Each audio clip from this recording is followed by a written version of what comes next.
இப்போ ஒருத்தருக்கு பில்லி சூனிய ஏவல் செய்வனை வைக்கணும் அப்படின்னா துணி, காலடி மண்ணு, நகம், பேரு, அம்மா பேரு, ராசி, நட்சத்திரம், குலதெய்வம் இதெல்லாம் தேவைப்படும். ஆனா இப்ப அதெல்லாம் இல்லை.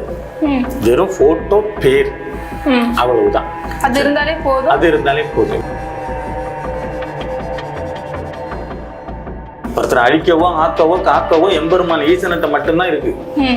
இவங்க பரிவார தெய்வங்களை வச்சு பண்ணுவாங்க. குட்டிச்சாத்தான், கைகருப்பு, வேதாளம், மோகினி, எக்ஸினி, பிரத்யங்கரா, வாராயு இதெல்லாம் சொல்றீங்களே சார், இவங்க எல்லாம் வந்துட்டு பிளாக் மேஜிக்கான கடவுள்கள், அதர்வன கடவுள்கள், பிளாக் மேஜிக்குன்னு உள்ள அதுலயே வழிபாடு கடவுள்களும் இவங்க இருக்காங்க. இந்த மாதிரி வேலைப்பாடுகளுக்கு ஒரு ஜின்னா இருக்கட்டும், ஒரு ஆத்மாவா இருக்கட்டும், குட்டிச்சாத்தானா இருக்கட்டும், கைகருப்பா இருக்கட்டும், இதை பயன்படுத்துவாங்க. அவங்களும் நம்ம வச்ச வேலையால் கிடையாது. நீ போய் இதை பண்ண அதை பண்ணனாலும் நம்ம உத்தரவு விட முடியாது.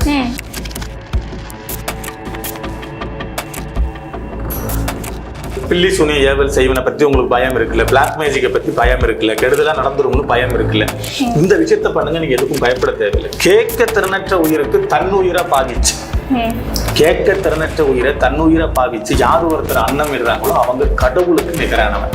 மனிதனுக்கு செய்வனை வைக்கலாம், பில்லி வைக்கலாம், சூனியம் வைக்கலாம், என்ன வேணாலும் வைக்கலாம். கடவுளுக்கு வைக்க முடியாது. இப்போ நான் கடவுளா தான் மாற சொல்றேன். அப்ப நான் கடவுளா மாறணும்னா என்ன செய்யணும்? கேட்க திறனற்ற உயிருக்கு சிவகாருண்யா பண்ணு. அப்படின்னா என்ன ஐயா?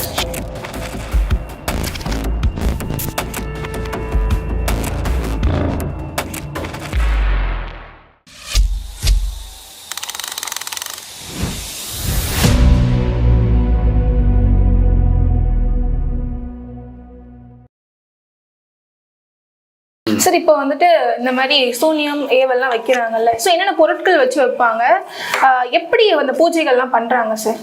அதற்கான கோவில்கள் தனியா இருக்கா, இடங்கள் தனியா இருக்கா? அப்படிலாம் ஒன்றும் கிடையாது. இடம் அந்த மாதிரிலாம் ஒன்றும் கிடையாது.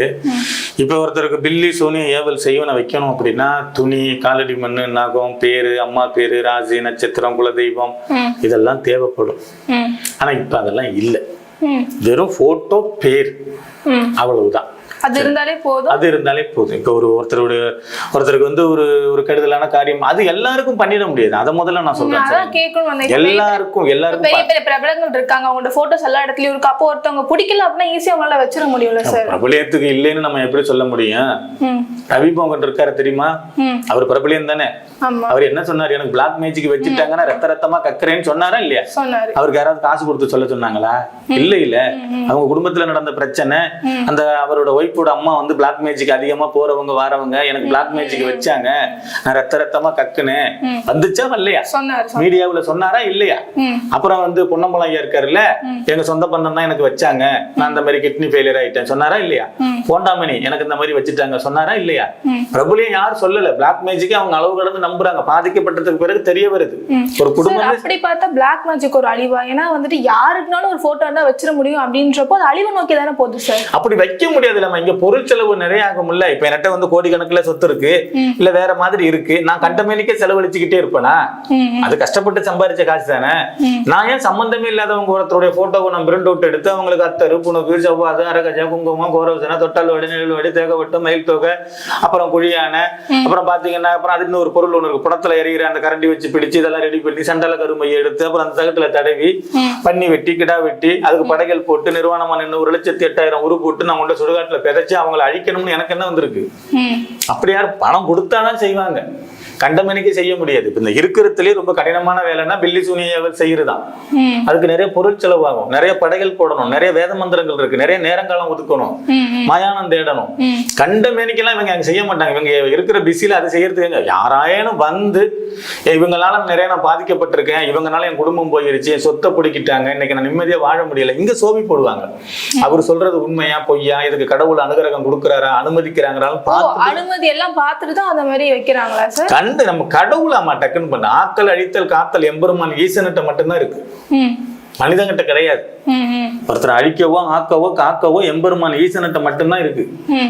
இவங்க பரிவார தெய்வங்களை வச்சு பண்ணுவாங்க. குட்டிச்சாத்தான், கைகருப்பு, வேதாளம், மோகினி, எக்ஸினி, பிரத்யங்கரா, வாராயு இதெல்லாம் சொல்றீங்களே சார், இவங்க எல்லாம் வந்துட்டு பிளாக் மேஜிக்கான கடவுள்கள், அதர்வன கடவுள்கள், பிளாக் மேஜிக்குன்னு உள்ள அதுலயே வழிபாடு கடவுள்களும் இவங்க இருக்காங்க. இந்த மாதிரி வேலைப்பாடுகளுக்கு ஒரு ஜின்னா இருக்கட்டும், ஒரு ஆத்மாவா இருக்கட்டும், குட்டிச்சாத்தானா இருக்கட்டும், கைகருப்பா இருக்கட்டும், இதை பயன்படுத்துவாங்க.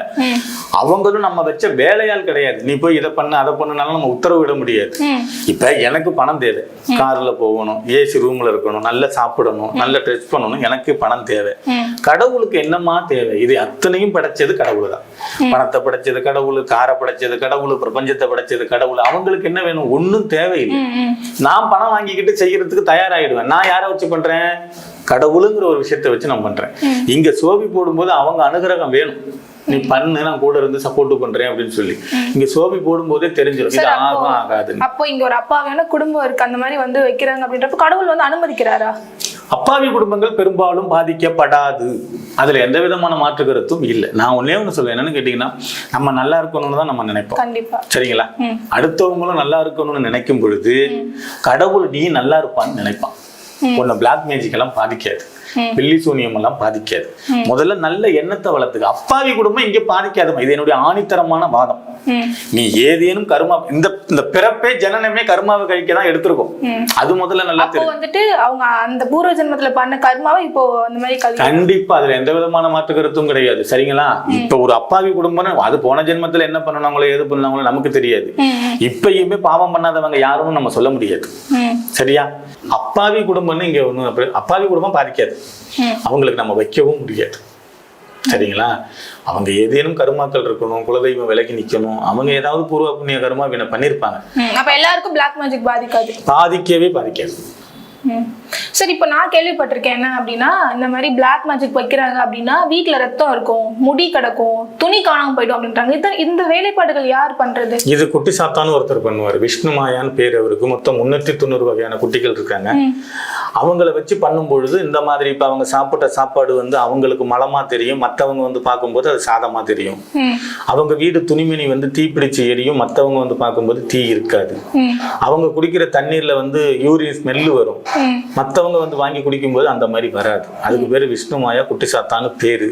கல்ல கொண்டை எரிகிறது, இந்த மாதிரி துணிங்க தீப்பிடிச்சு எரிகிறது, துணிகள் காணாம போயிடுது அப்படின்னு காணாம போகும், துணிகள் காணாம போகும், செருப்பு காணாம போகும், இந்த மாதிரி நிறைய விஷயங்கள் இருக்கு. அது அமானுஷ சக்தியில அது வரும்.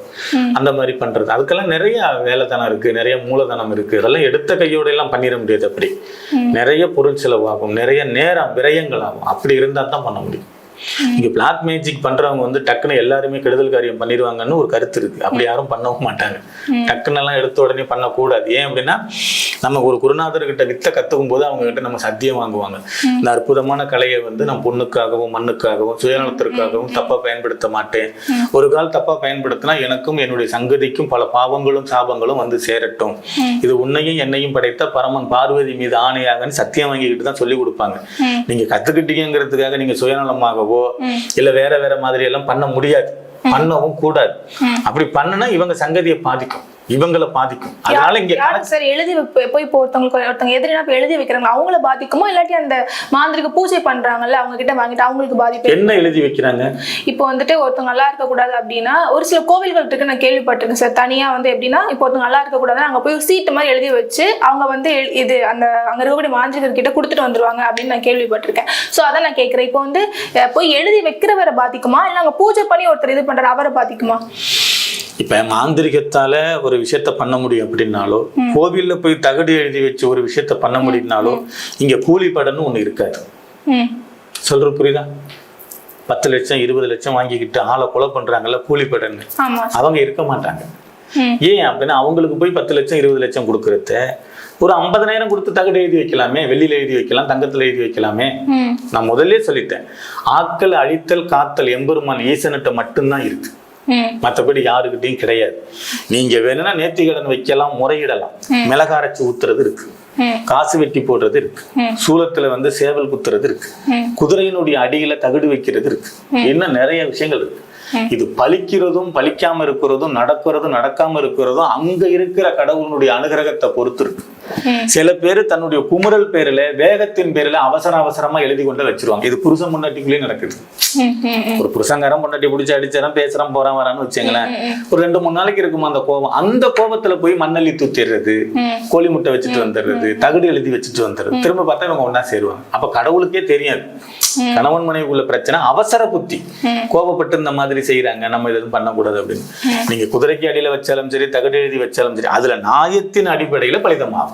சேவல் குத்துனாலும் சரி, எது குத்துனாலும் சரி, எது பலியிட்டாலும் சரி, எந்த பூஜை பண்ணனாலும் சரி, அங்க நியாயம் நீதி தர்மம்னு ஒண்ணு இருக்கு. அதனுடைய அடிப்படையில மட்டுமே நடந்தேறும், பலிதமாகும். கண்ட மேனிக்கே ஒருத்தரை கெடுக்கவோ, ஒருத்தர் மாறாணம் பண்ணவோ, ஒருத்தர் கைகால் வராம செய்யறதோ இங்க சாத்தியம் இல்லை. சரியா? அதுக்கு நிறைய பூஜை முறைகள் இருக்கு சார். இப்ப நான் வந்துட்டு நான் கேள்விப்பட்ட வரைக்கும் எனக்கு தெரிஞ்சவங்க சொன்ன விஷயம் இந்த மாதிரி அதுக்குன்னு ஒரு சில கோவில்கள் இருக்கு, இந்த மாதிரி நிறைய எழுதி வச்சிருக்காங்க, புதுசா கல்யாணம் ஆனவங்க போட்டோஸ் கொண்டு வச்சு பண்ணிருக்காங்க அப்படின்னு நான் கேள்விப்பட்டிருக்கேன். இப்போ ஒருத்தவங்களுக்கு சூனியம் பண்ணிட்டாங்க, அந்த போட்டோஸ் எல்லாமே அழிஞ்சு போயிடுச்சுன்னா இப்போ அவங்களோட வாழ்க்கை எப்படி சார் இருக்கும்? அவங்களுக்கு தெரிஞ்சு அந்த சூனியத்தை வந்து எடுக்கிறதுக்கு முன்னாடியே அந்த போட்டோஸ் எல்லாம் அழிஞ்சு போயிடுச்சு அப்படின்னா அப்ப அவங்க வாழ்க்கை அவங்க என்ன ஆயிருக்கும்? அவங்க வாழ்க்கை எங்க போட்டோ அழியுது? கோயில்ல இருக்கிற போட்டோவா அழிஞ்சு அதுல என்ன வந்திருக்கு? அதுக்கு இதுக்கு எந்த விதமான சம்பந்தமும் கிடையாது. போட்டோ வேணும், தகடு வேணும்னாலும் அவசியம் இல்லை. இவங்களுக்கு சந்தேகம் ஏற்படுது, குடும்பத்துல பிரச்சனை அப்படின்னாக்கா இவங்க சோபி மூலியமாவும் பிரசன்னத்தில் அதுலயும் பாத்தீங்கன்னா 22 வகையான பிரசன்ன முறைகள் இருக்கு. அதுல பார்த்து இவங்க கண்டுபிடிச்சிருவாங்க இந்த மாதிரி உங்களுக்கு பிரச்சனை இருக்கு, இதை சரி செய்யணும் அப்படின்னு. அது சில பேர் ஓமத்தின் முறையில செய்வாங்க, சில பேர் கங்கையில நின்று செய்வாங்க, சில பேர் மயானத்துல நின்று செய்வாங்க, சில பேர் காசி வாரணாசி போய் பண்ணுவாங்க. அதுக்கு தகுந்தாரு போல அதுக்கு போட்டோ வேணும் தகடு வேணும்னாலும் அவசியம் கிடையாது. சில இடத்துல போட்டோ விதைக்கும் பொழுது ஒரு 2 மாசமா 3 மாசமா இருக்கும், திரும்ப போய் பார்த்தோம்னா அரிச்சிரும். அது அந்த போட்டோ அந்த இடத்துல இருக்காது. அதுக்கு இதுக்கு எந்த விதமான சம்பந்தமும் கிடையாது. செப்புத்தகட்டுல எழுதப்படுறதும் செப்புத்தகட்டுல தடவப்படுகிற மையம் தான் பேச்சு. பாதிக்கப்பட்டுச்சுன்னா இவங்க சரி செய்வாங்க, எடுப்பாங்க. அதுல ஒன்றும் பிரச்சனை கிடையாது, எடுக்கலாம். எடுத்து மயானத்துல கரைக்கிறது, கடல்ல போடுறது, இல்ல வேற எங்கேயாவது டிஸ்போஸ் பண்றது, அந்த மாதிரி விஷயங்கள் இருக்கும். அதுக்கு போட்டா தேவைணும், தகடு தேவைணும். அதுல இன்னொரு விஷயம் இருக்கு, நம்ம நல்லவங்களை பிரிக்கிறதோ இல்ல ஒரு கெடுதல் பண்றதோ என்ன, இது வந்து மத்தவங்க மாதிரி எல்லாம் நான் சும்மா மீடியாவுக்கோ சொல்ல முடியாது. அப்படி ஒரு விஷயம் இல்லை இங்க, அப்படி பண்ண முடியாது. சரிங்களா? அப்படின்னா சுயநலமா எல்லாரும் மாறிடுவாங்க. இப்ப நான் உட்காந்து இந்த மாதிரி எல்லாம் கத்தணும்னு அவசியம் கிடையாது. யாரையாவது ஒருத்தர் பிரியா ஆளா பார்த்து வசியம் பண்ணி பக்காவா செட்டில் ஆயிட்டு போயிட்டே இருக்கலாமே. நான் சொல்றேன், உங்களுக்கு புரியுதா? எவ்வளவு பெரிய விஷயம் இருக்கு. இப்ப வந்து கலான் மஸ்குன்னு சொல்லி உலக பணக்காரர் ஒருத்தர் வந்திருக்காரு. அவருடைய பணத்தை எண்ணி முடிக்கிறதுக்கு 15 இருந்து 20 ஆண்டு ஆகுமா, 100 லட்சம் கோடின்னு சொல்றாங்க. அந்த மாதிரி ஆள்கிட்ட நம்ம பிஏ போயிடலாம். ஏதோ ஒரு விஷயத்துல போக முடியுமா என்ன? இங்க எல்லாமே நியாயத்தினுடைய அடிப்படையில தான் நடக்குது. சரிங்களா? இப்ப நமக்கு வைத்தியம் தெரியும், எவ்வளவு தெரியும்? கொஞ்சம் கொஞ்சம் தான் தெரியும். எடுத்த உடனே நம்ம டாக்டர் கிட்ட போயிடுறோம். இப்ப சளி பிடிச்சிருக்கு, வீட்டுல கஷாயம் போட்டு குடிக்கிறோமா என்ன? அது ஒரு வகையான நோயை சேர்ந்ததுதான். ஆனா நம்ம டாக்டர் கிட்ட போறது இல்லை. ஒரு காய்ச்சல் இருக்கு, வீட்டுல எத்தனை பேர் வைத்தியம் பண்றாங்க. ஒரு கை கால் சுளுக்கிருச்சு, எண்ணெய் வச்சு தடவுறோம், போறோம் வரோம். பெருசா ஒரு ஆபரேஷன் பண்ணணும் இல்ல வேற மாதிரி நம்ம ட்ரீட்மெண்ட் எடுத்துக்கணும்னா தான் நம்ம ஆஸ்பத்திரி போறோம். அங்க வைத்தியம் பண்றவரும் டாக்டர் தான். நம்ம நோய்வாய்ப்பட்டு வீட்டுக்குள்ளே குணப்படுத்துற நம்மளும் ஒரு மனித இனத்தை நம்ம சேர்ந்த நம்ம தான். அந்த மாதிரி மாந்திரிகத்துல தீர்க்க முடியாத விஷயம்னா தான் மாந்திரிகர்கிட்ட வருவாங்க. இல்லைன்னா கோவிலுக்கு போறது, நேர்த்தி கடன் பண்றது, வீட்டுல வந்து கற்பூரம் கொளுத்துறது, எலுமிச்சம்பழம் வெட்டி வைக்கிறது, பூசணிக்காய் குங்குமம் தடவி வைக்கிறது, உப்பு வைக்கிறது, வாசல்ல ஏதாவது கட்டி விடுறது, தூப தீபம் போடுறது, இதுல சரியாகும். தாந்திரிக முறையை நிறைய பயன்படுத்துவாங்க. இதுல ஏதேனும் மாற்றம் தெரியலன்னா தான் மாந்திரிகர் ஆபீஸுக்கு வருவாங்க, வல்ல கோயிலுக்கு வருவாங்க. சரிங்களா? இங்க சின்ன சின்ன பிரச்சனைகளை இவங்களே சரி செய்யறதுக்கு நிறைய விஷயங்கள் இருக்கு. சார், அதே மாதிரி இப்போ எழுதி வைக்கிறதுக்கு ஒருத்தவங்களுக்கு எழுதி வைக்கிறதுக்கு ஒரு சில அமௌண்ட் வாங்கப்படுது அப்படின்ற மாதிரி எடுத்து அந்த சீட்டை போய் ஏதோ ஒன்று எடுக்கிறதுக்கும் ஒரு அமௌண்ட் வாங்கப்படுதுன்றாங்க, அது உண்மையா? வைக்கிறத விட எடுக்கிறது கஷ்டம். இப்ப வைக்கிறதுக்கு 10,000 செலவு பண்ணாங்கன்னா எடுக்கிறதுக்கு ட்ரிபிளா செலவாகும், 3 மடங்கு ஆகும். அப்ப அது உண்மைதான்.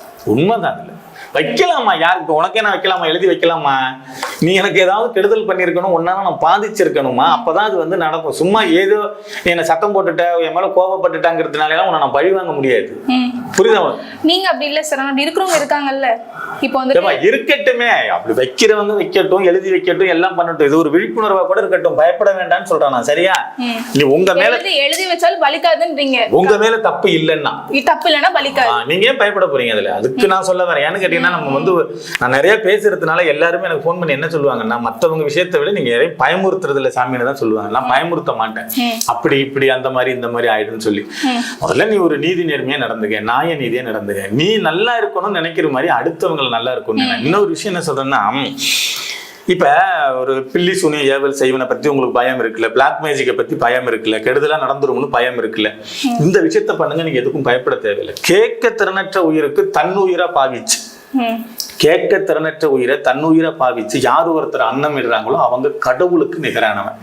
மனிதனுக்கு செய்வனை வைக்கலாம், பில்லி வைக்கலாம், சூனியம் வைக்கலாம், என்ன வேணாலும் வைக்கலாம், கடவுளுக்கு வைக்க முடியாது. இப்போ நான் கடவுளா தான் மாற சொல்றேன். அப்ப நான் கடவுளா மாறணும்னா என்ன செய்யணும்? கேட்க திறனற்ற உயிருக்கு சிவகாருண்யா பண்ணு. அப்படின்னா என்ன ஐயா? இப்ப நீங்க ஒரு சுத்தி பார்க்கறதுக்கு எங்கேயோ போறீங்க, ஒரு குற்றாலமோ இல்ல எங்கேயோ போறீங்க. போகும்பொழுது அங்க ஒரு 10 குரங்குக்கு நீங்க சாப்பாடு கொடுத்துறீங்க, வாழைப்பழம் கொடுத்துறீங்க. இப்ப நமக்கு அரிசி பருப்பு நல்லது கெட்டது எல்லாம் வீட்டுல இருக்கு, நம்ம சாப்பிட்டுக்கிறோம். 1 லட்சத்துக்கும் மேற்பட்ட உயிரினங்கள் இருக்கிறதா தான் ஒரு ஆய்வு சொல்லுது. அப்ப மத்ததுக்கெல்லாம் கடவுள் தானே படிகளுக்கிறாரு. அன்னைக்கு எல்லாருக்கும் கொடுத்துக்கிட்டு வரும்போது கடவுள்கிட்ட ஒரு 50 வாழைப்பழம் மிச்சப்படுது. இன்னைக்கு ஒரு 5-10 குரங்குக்கு நம்ம கொடுக்க வேண்டிய சாப்பாடு இங்க நம்ம கிட்ட இருக்குது. இது யார் கொடுத்ததுன்னு தேடுறாரு. இந்தியாவினுடைய சனத்தொகை 100 தாண்டிட்டுங்கிறாங்க. உலக ஜனத்தொகை 1000 கோடி தாண்ட போகுதுங்கிறாங்க. இத்தனை பேரையும் படைச்சது, இந்த பிரபஞ்சத்தை படைச்சது கடவுள். கடவுளை பாக்குறதுக்கு கியூல நிக்கிறான், கூட்டம் கூட்டமா கோவில்ல இருக்கு. ஆனா ஒன்ன கடவுள் தேடுறாரு. இந்த 100 கோடி பேர்ல நீ எங்க இருக்கான்னு தேடுறாரு. ஏன் அப்படின்னா நீ செஞ்ச வேலை அப்படி. நீ கடவுளை தேட தேவையில்லை. கடவுளை உன்னை தேடிட்டாரா? கடவுளோட பார்வை உனக்குள்ள இருக்கா? அப்போ உன் கர்மாவுக்கு எல்லாருக்கும் டிக்கு. கடவுளோட பார்வை உன்னிட்ட இருக்கும் பொழுது தீய சக்தி உன்னிட்ட எப்படி நெருங்கும்? வெச்சாலும் நெருங்காதுன்றீங்க. ஆனா இதெல்லாம் இதை யாரால செய்ய முடியும்? அங்க ஒரு கேள்விக்குறி வருது இல்ல, சொல்ற போகுதாம்மா. இங்க நம்ம கிட்டயே வாங்கி சாப்பிட்டுக்கிட்டு நம்ம கூடயே 10 வருஷம் 15 வருஷம் இருந்துட்டு நம்ம துணிமணியை பாவிச்சுட்டு நமக்கே குழி பறக்கிற உறவு தானே இது. கண்டிப்பா. இப்ப முருகப்பெருமான் சூரசம்ஸ்காரத்துல ஜெயிச்சாரு, பிறகு மன்னிப்பு கேட்டாரு, போனாரு, வந்தாருங்கிறது அது ஒரு பக்கம் கதை. ஆனா கடவுளே ஒத்தைக்கு ஒத்த வாடா சண்டை போட்டு பாத்துருவோம்னு கூப்பிட்டவன் தானே சூரசம்ஸ்காரம். அதுதானே இது நடக்குது. நடக்குதா? கடவுளே சண்டைக்கு கூப்பிட்ட உலகம் தான் இது. இப்ப ராமர் கடவுள் ராவண பொண்டாட்டி தூக்கிட்டு போய் வாடா நீயா நானு பாத்துருன்னு சொன்னானே. கடவுளை எதிர்த்த ஊரு உன்னை எதிர்க்காம இருக்குமா? அப்ப நீ என்ன பண்ணணும்? இவ்வளவு பேரையும் கடவுள் பாக்குறாரு, இவ்வளவு பேருக்கு. ஆனா உன்னை தன்னிச்சா பாக்கணும்னா நீ என்ன செய்யணும்? கடவுள் இப்ப நீ ஒரு நாளைக்கு 10 பேரை பாக்குறாமா, அந்த 10 பேரும் உன் மனசுல இருக்க மாட்டாங்க. யாராவது ஒருத்தர் உனக்கு பிடிக்கும். அது யார பிடிக்கும்? அவங்கனால நம்ம நன்மை பெற்றிருக்கணும், ஒரு நல்ல மனிதரா இருக்கணும், அவங்க நம்ம கூட இருந்தா நல்லா இருக்கும்னு நினைக்கிறவங்களை மட்டும்தான் நம்ம கவனத்தை செலுத்துவோம், அவங்கள பத்தி நம்ம யோசிப்போம். ஒரு கெட்டவங்களையோ ஒரு கெட்ட எண்ணம் பிடிச்சவங்களை நம்ம பார்ப்போமா? கிட்ட போனாலே நெருங்க மாட்டோம். அப்ப கடவுளோட பார்வை அனுகிரகம் உனக்கு இருக்கணும் அப்படின்னா நீ நல்லா இருக்கிற மாதிரி அடுத்தவங்க நல்லா இருக்கணும்னு நீ நினைச்சின்னா நீ நல்லா இருக்கணும்னு கடவுள் நினைப்பாரு. அப்புறம் எப்படி உனக்கு கைகால் வராம போகும், பண பிரச்சனை எப்படி போகும், கணவன் மனைவில பிரச்சனை எப்படி வரும், சண்டை சச்சரவு எப்படி வரும், பொருளாதாரம் இல்லாம எப்படி போவ, பில்லி சூனிய ஏவல் செய்வன உன்னை எப்படி பாதிக்கும்? கடவுள்கிட்ட கிட்ட நெருங்கு. சரியா? உனக்குள்ள இருக்கிறதா இறைவன், வெளியில நீ தேடாத. அந்த இறைவனை நீ நல்லா பாத்துக்க. இப்ப ஒண்ணும் இல்ல, நீ நோய்வாயிலே இருக்க. நிறைய பேர் சொல்றாங்க பராமரிச்சுக்க ஏன் நல்லா இருக்கு அப்படின்னு. இவனுக்கு அந்த எண்ணமே வரல. திடீர்னு ஒரு விபரீத நீச்சபங்க ராஜ்யம் ஒரு 50 கோடி ரூபாய் வந்துருச்சு. அப்படி வச்சுக்கோங்க. நோய்வாயில இருக்க நான் 3-4 மத்தியில சாவ போறான் அப்படி வச்சுக்கோங்க. திடீர்னு அவனுக்கு ஒரு 50 கோடி ரூபாய் வந்துட்டு இந்த 50 கோடி ரூபாயில அவன் கற்பனை பண்றான், வீடு கட்டணும், கார் வாங்கணும், இதை அணிவிக்கணும். தன்னை தயார்படுத்துவானா, சாவணும்னு நினைப்பானா? அப்ப இறைவன் உன் கூட வந்துட்டாருன்னா உன்னை நீ தயார்படுத்திக்குவ. புரியுதா? படுத்திருக்கிற நீ எழுந்திருச்சுக்குவ. கடவுளை அடைகிறதுக்கு நிறைய வழிமுறைகள் இருக்கு. 3 மணி 20 நிமிஷத்துக்கு எழுந்திரி, வழிபாடு பண்ணு, கேட்க திறனற்ற இருக்கு, ஜீவகாருண்ய பண்ணு, மத்தவங்க நல்லா இருக்கணும்னு நீனு நினை. அது அந்த எண்ணம் எல்லாருக்கும் உடனே வந்துடாது. ஒரு நாளைக்கு 5 நிமிஷம் நினை, 10 நிமிஷம் நினை, 15 நிமிஷம் நினை, 20 நிமிஷம் நினை. அது ஒரு பயிற்சி, முயற்சி. இப்படியா நீ பண்ண பண்ண பண்ண நீ நல்லவனா மாறிடுவ. நான் இல்லை, உன்னையும் என்னையும் படைச்ச கடவுளே சரி உன் விதி முடிகிற வரைக்கும் கிட்ட வர முடியாது. ஜாக்கிரதையா இருக்கு. இங்க பில்லி சூனியம் நம்ம பாம்பு கடிச்சா செத்துருவோம்னு நமக்கு தெரியும். அந்த பாம்பு இருக்கிற ஊர்ல தான் நம்ம வாழுறோம். கரண்டை பிடிச்சா செத்துருவோம்னு தெரியும். கரண்ட் இல்லாம நம்ம வாழுறோமா? நெருப்பு எரிஞ்சா வீடே எரிஞ்சு போகும். நெருப்புலதான் நம்ம சமைச்சு சாப்பிடுறோம். எல்லாமே நம்ம கையாளுற பக்குவத்துலதான் இருக்கு. இங்க எல்லாமே இருக்கு. ஆபத்தும் இருக்கு, நன்மையும் இருக்கு. இப்ப கடல்ல இருந்து புயல் வந்தா நம்மளால பண்ண முடியாது. ஆனா காத்து இல்லாம நம்மளால வாழ முடியாது. பூகம்பம் வந்தா தாங்க முடியாது. பூமி மேலதான் நம்ம வாழுறோம்.